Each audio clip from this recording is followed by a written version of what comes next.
It's your boy. It's your boy. What's going on, family? It's your boy, Scooda. So excited. Hallelujah 1600. And I'm excited because I got somebody that's in our city, man. Darius Cooks, the one and only. I'm here. Yeah, so first and foremost, let me ask you a simple question. I ask everybody who comes on the platform this simple question. It's easy, right? Who is Darius Cooks? Easy. I don't know if that's really an easy answer. I tell people I'm just a regular food blogger. That's it. Yeah. That's it. I'm just a food blogger. I'm a guy that likes food. I have been lucky enough to monetize on probably every level you could think of. And so that's afforded me some opportunity to do a lot of really cool things. But I'm just a guy that likes food. That's it. That's what's up. A guy that likes food. A guy that likes food. I'm a guy that likes food. You gotta love. I shouldn't even say. I should say loves. A guy that loves food. Yeah. Loves food. Okay, so you're in my city. It's St. Louis, man. Yes, St. Louis, Missouri, 314 for sure. I gotta shout out the city. We've been through a lot. You know, we've made national news on a lot of negative things, one thing I can be honest is we take pride in our culture. We take pride in our food. We take pride in everything that we do, and to have a nationally known or worldwide known food critic to come to St. Louis and just give us your time and give us your opinions. Yeah. I want to know, before we even get into St. Louis foods, right? What part in your life where you was like, okay, I could do something with this? Was it just like, what meal did you have? Like, were you sitting at the table and just like, oh, this is the meal? You mean with food? Yeah, or with food. Or with reviews? Well, with food review, I guess. With that. So it's interesting. So I've been doing, unofficially, I've been doing food reviews for a long time. So I've been an influencer for a while. So there are, I put together videos of like, I'll go to Mexico and do a taco tour, right? We've had my followers, we've gotten together on a number of times to do like food tours. We did one in Chicago and LA and Vegas. So I've always sort of been into like, the food scene and restaurants and this, that, and the third. Okay. I guess I said to myself, I'm on tour, right, for Dining with Darius Cooks, my dinner party. He's been doing it for 8 years. So this is the last year before I take a break. And I'm like, I got a videographer who I hired to follow me around. I want to use my time wisely, right? I should be getting, reviews and footage in all these cities I go to. That's golden content. So I think that's pretty much how the reviews should have started. I don't think, even when I was talking to him about it, I don't think either of us thought that it would get to this point where it's like, I can't even come to the city without. I'm talking, my inbox is flooded. Emails are flooded, right? Imagine. You reached out to me in the inbox, right? Yeah. So I don't think we ever imagined it would be what it is today, but here we are. And just in terms of food in general, I think the year for me was like 2012. I've been cooking and doing a bunch of other stuff. And in 2012, I made the decision to strictly focus on food. I was doing like spoken word. I was doing like stuff with the computer. Okay. So I said to myself, I'd never seen a rich poet. Really? Yeah, I've never seen anybody do spoken word. And I'm from Chicago. Okay. I'm from the spoken word scene in Chicago. Right up the street. I've never seen one person that got rich, multi-millionaire off poetry. Never saw it, right?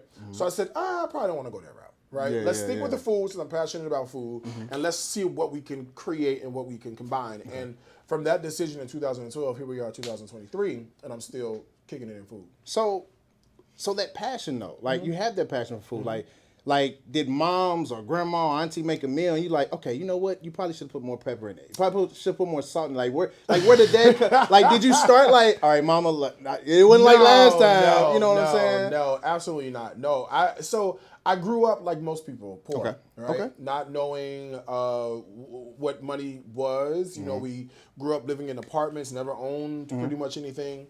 But I was able to kind of look at what my grandmother was doing, and it really wasn't. I wouldn't even say it was what she was cooking. It was what the cooking did, right? Okay. So when you think about families getting together, right, whether it is holidays, whether somebody's getting married, somebody's getting divorced, whatever the case is, there's always food involved. So Correct. once I noticed what food can do and how it can shift an entire atmosphere, I was like, oh, that's interesting to me, right? So that's where sort of the idea came from in terms of food. Not only that, but people are very opinionated when it comes to food. People have, you can take rice and make it 19 different ways, and it's permissible every way for every culture. So once I started seeing like what that can do, that for me is what got me really interested in the food. I love that part. I love that. Now, we get to how you're reviewing. So your first review. Take us to your first review, if you can remember. Yeah, were you nervous? I can't even remember because it kind of was a gradual thing. No, I definitely wasn't. Okay, right? I can talk about food every day, all day. Like I make a career off live streaming, right? Gotcha. So and I'll just sit and hold the camera. What y'all doing, and then 2 hours later, it's like, damn, wait, can I cuss? I can't cuss. Oh, no, this is Christian. This Christian. Oh, Lord Jesus. Grace. Look, we all got and grace. He done already prayed before we started, Lord. we always got grace. Didn't pray long enough, Jesus. We always got God, grace. Lord. God. Okay, so I have to be cognizant of that. Yeah. But we will sit on the phone. It's 2 hours been passed, right? And we're like, wow, we've been on the phone for 2 hours. So me and the connecting piece has sort of always been there, right? So talking to the camera is no issue there. And then it was just like, it started with, let's just go review restaurants that I like. Then it was like, no, let's find a niche, right? What's missing in the landscape? Yes. And specifically Black-owned restaurants. Yes. And I knew it would be controversial. I knew it would be, people would have things to say. So I was like, let's double down. Let's do it. Here we go. So in knowing that, and because you're not nervous about talking about food, because at the end of the day, it's an opinion. Yeah. Right? Yeah. This is how Darius feels. And right? not just that, but I'm also a customer of the establishment. Yes. I paid my money to eat at the establishment, so I feel like my opinion should be just as valid as anybody else who's eating at the establishment. It's I guess I should say a live Yelp review. A live Yelp review in a sense, right? Google, Yelp, Google, absolutely. It's just verbal. So fast forward to now. You're on tour, right? Yep. City to city. We in St. Louis. We are right? in St. Louis. We in St. Louis. Home of so many amazing Black establishments, and I'm born and raised, so I'm just gonna be biased. This is my city. I love everybody. I love everybody. Everybody in my city. So, how do you feel? In your opinion, do you feel that your reviews are misconstrued and taken emotionally instead of professionally? And how do you balance the backlash or the reaction from a review that you have? Yeah, great question. So you got to approach this in a different perspective, right? Okay. And so the perspective I approach it is, I'm an influencer. I have an audience. Yeah. Right. I have a core audience of people who listen to what I have to say, and I have people who are on the outer courts, right? And then I have those who are familiar with me but don't like me, right? My purpose for doing the reviews is not for any of the latter two. It's for the people who are in my inner court, right? Gotcha. So when I'm speaking to that camera and I'm doing that review, I'm doing it for those people, right? Which means that I'm not necessarily concerned with the noise for those who have something to say that's negative. Yeah. Because at the end of the day, the people who support my business and the people I'm in community with are the ones who want to hear my voice. Exactly. So that's what I do it for. I don't really care, if I could be completely honest with you, about the backlash or the people who don't have anything to say, because again, I'm not doing the content for those people. Gotcha. Right? So I tend to take that and push it to the side. Honestly, and I've been an influencer for the better part of 15 years. Yeah. And even in that time period, you have to learn that not everybody's going to like the content that you put out. Agreed. So just like people who have an issue with what I may say, I have an issue that you're following, right? Because just like you'll say, well, they'll tell me you don't have to say those things. You don't have to consume the content. I got you. Right? This is a two-way street, right? got you. If I'm on live stream saying something that you don't agree with, there's an X in the upper right-hand corner, right? There's an option here. I don't know. I would not sit in a space with someone I didn't like, right? I wouldn't commune in some sort of capacity with somebody whose value system did not run parallel to mine. I get it. So what I say to those people is this: if you don't like me, right, or you don't like what I'm doing, you should probably unfollow, right? I'm sure there's somebody else creating content that runs parallel to your value system, telling me that you don't like what I'm doing, is sort of a moot point because I really don't care. Yeah, and I get that 100%, and I respect that 100%. And I think where I come from, especially being faith-based, grown in the church, born and raised, me too. I felt like I was born on that third pew in the back, me right? too. Every Sunday with my grandmother, every Sunday. And establishing grace and people understanding that, God loves everybody, no matter what no matter what you've done, no matter what you've come through, He still sent His Son to die, things of that nature. Yes. And we believe that. So to see, division and things of that nature, I don't think. Me personally, I don't think you came to St. Louis to create division. Oh, no. I think you came to St. Louis to enjoy the food, enjoy the scenery, to give your review, do what you were called to do as reviewing, as a part of your tour. And just having us a part of the tour is definitely, number one, a blessing to even have that. And number two, just to have the opinion of someone who's well known in this area. Yeah, but here's the thing, though. The people who are consuming the content, they would have to value my opinion. Got right? you. Like, Got I realize that. Yeah. So this is the way I look at it, right? Let's say you're a parent and you're in Target and, this particular Saturday, the kid is cutting up and acting a fool, right? Just what kids do.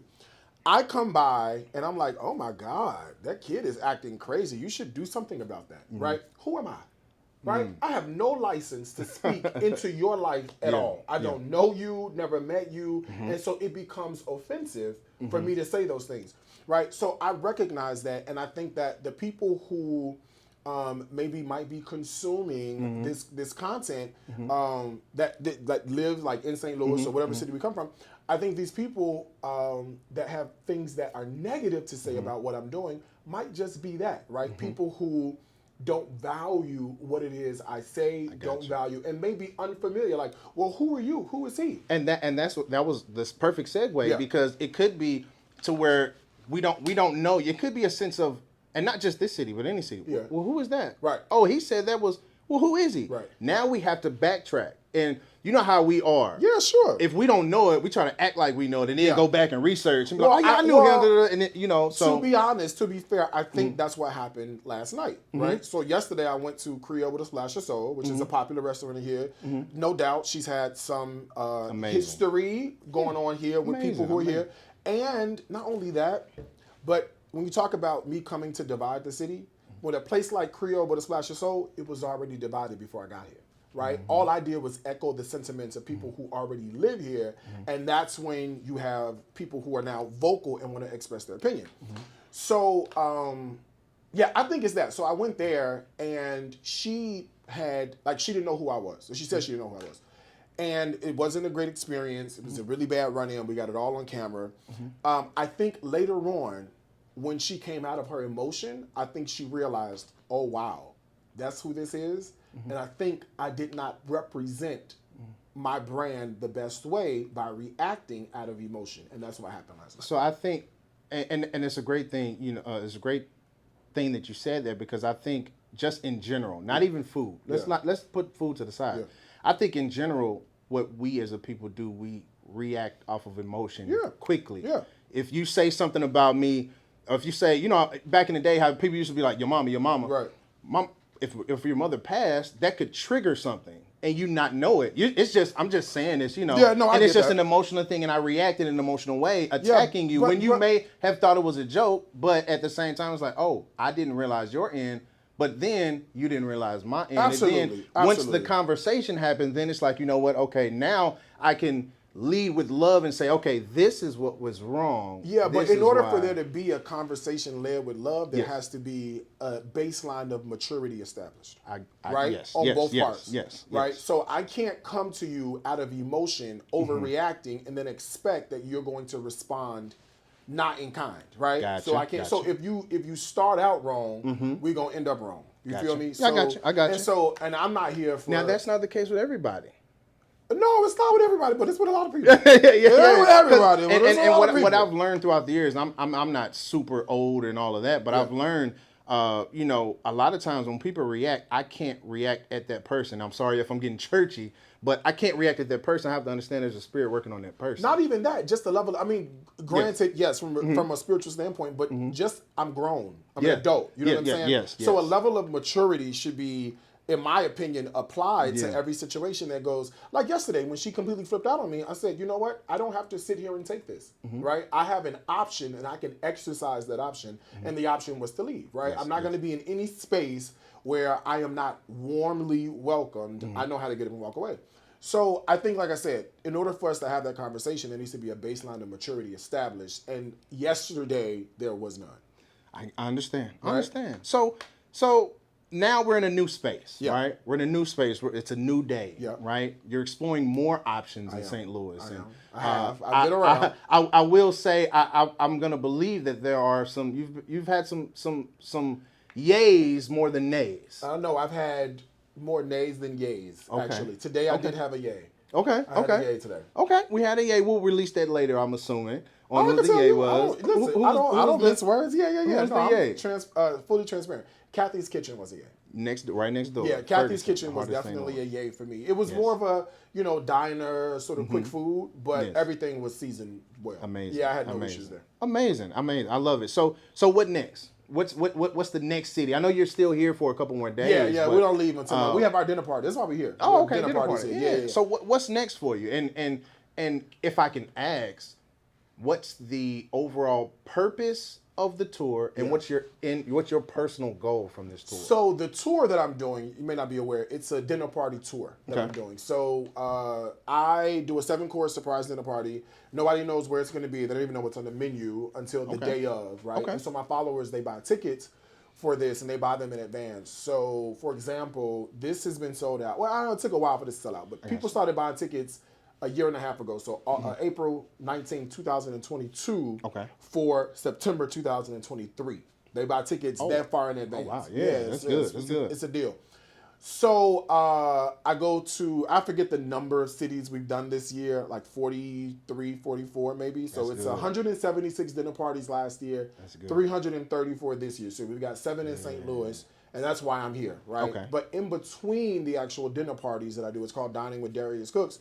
That's when we go out and we do the reviews. Yes. So we're gathering all of this footage and data. And you know what? I don't necessarily would say I have an end goal, because I don't, right? I do know that I like to monetize on every level. In order to monetize, you have to build a brand first, right? So I know that from everything that I've been doing. So building this brand with these restaurant reviews allows me the flexibility to really do whatever I want to do, right? I've got restaurants in my inbox willing to pay me $10,000 to review their restaurant, right? Okay. Not a bad gig. You book 10 of those a month, you might be all right. You're You good. know what I'm saying? It's $1.2 million. Or I'm getting ready to launch the Darius Cooks Plus app. So this is all beautiful content to rest, rule, and abide. Speaking of church, Come on. on the on the Darius Cooks Plus app. Not just that, but again, like I said, I have tons of followers who are looking to say, okay, Darius, when I go to St. Louis, where should I go eat? What do you recommend, right? And so a directory or a guide that leads them is also available, or an available opportunity. Maybe we'll do food festivals in the future, right? We've got sounds all these amazing. great Black-owned restaurants. Maybe we use the platform for things like that. Maybe we put together a culinary camp, right? Yeah. So the sky becomes the limit once the baseline is established. Right now, I'm going through what's called change management, which is majority of the people who follow me were following me for recipes and cooking, right? Yes. And that area of social media has gotten completely oversaturated.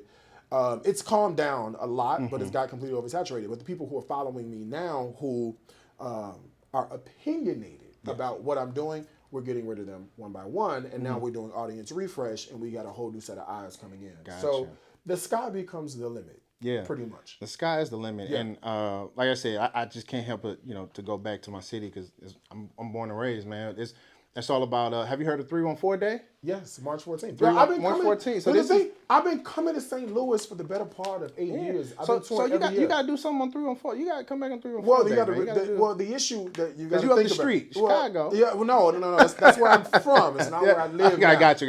Right? Atlanta, so, right? I think. Well, I'm in Atlanta, but making my way to Houston. Yeah. So the issue that you have is that you see how much activity that I've caused in St. Louis. Yeah. That's every city, right? That we've gone to. So it's hard because the same demand that's here is the same demand that's in Boston, same demand in Chicago, same demand in LA, same demand in Vegas, same demand But I like in Memphis. this though. What we're doing here is because it becomes where it seems like, oh, he's he may be the narrative, maybe the chaos is being created. Now the narrative shifts through conversation like this because now they can hear the purpose. They can hear. It should have shifted a long time ago. Yeah. But people are so emotional that they don't even watch the full reviews. They watch the reels that I post online where I'm being comedic or talking about something. And then when they watch it, they go, "Oh, but he wasn't negative at all. He wasn't mean. I told you I wasn't, but you thought I was." But the point I'm trying to make is that it's hard to just say let's focus on St. Louis because for sure because I have a national brand sure. Yeah. So the same love I get in St. Louis, I get in every major city across this country. Absolutely. So that's what I'm saying. So I don't want to commit to 314 Day for sure because then you got the next zip code 212 right New York February 12th they gonna have a problem, right? Exactly. 312 March 12th Chicago gonna have a problem. You know what I'm saying? So I just got to be very careful about. I understand. Not committing to one geographical location. I just plug it in. No, it's cool. It's cool. It's my city, but man, it's been so real to be able to talk to you and just kind of hear your heart. I think that's what. And I was saying, before we rolled, a lot of times people see the celebrity. A lot of times people see the musician and they see people, but they don't really get a chance to just really hear their heart. Right. They see the product, they see the reviews, they see the video, they see the content. And they form an opinion without necessarily knowing the true character of a person. They form an opinion very, very quickly. Right. I have people come to my dinner parties all the time, and after the day is over with, they go, "You're nothing like I would have expected." I don't know what you were expecting. And it's that's how social media is. Yeah. Unfortunately, it's how social media is. But you live, you learn, and you grow. Now, I want to ask you before I let you go. I do want to ask you one thing because I ask everybody on my platform this thing. The season that you're in right now, or maybe the season that you just came out of. If you can equip somebody that's listening, maybe somebody just needs some encouraging words, or maybe they just need to hear something that'll get them through the day because of something that you came out of. What do you say to that person? I probably would say, regardless of what they say, don't stop. Regardless of what they say, don't stop. My name has been tossed in quite a bit of stuff that I honestly can't control. I can just keep, the communication open with my followers and that line of communication. But throughout all of that, I never stopped producing. I never stopped showing up. Never stopped putting my gift on display. And I think that determination and people seeing that through everything that has been going on has actually been more encouraging than anything else. That's been a masterclass in and of itself. Amen. So I love that. I love it. Keep going because, people can say everything and it's easy for people to just get off track of what God has called them to do. Absolutely. The Bible says that our gift makes room for us and places us before great men. So in standing in that, knowing you're going to be placed before great men, not just a couple audience, it says before great men, and amazing things, and our gifts will take us places. So, man, thank you so much for stopping by. Appreciate it. Family, it's your boy Scooda. Keep it live. It's your boy.